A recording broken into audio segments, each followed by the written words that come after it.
আজ সকাল সকাল স্নান করে তৈরি হয়ে চলে এসেছি বড় মাসির বাড়িতে। প্রতি বছর নীলষষ্ঠীর দিন মাসিদের বাড়িতে খুব সুন্দর করে শিব পুজো হয়। আর এই যে আমার মিষ্টি মা, বড় মাসি। আর মাঝে মাঝে মেয়েদের যেটা কাজ, বারবার নিজেকে দেখছিলাম। আর এখানে আরেক মাসিও রয়েছে, আমার ছোট্ট বাবা আর ছোট্ট মা।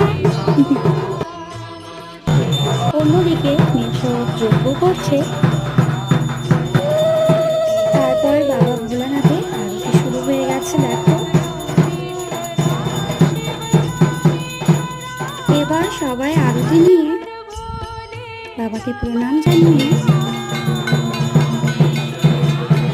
প্রসাদ গ্রহণ করলাম।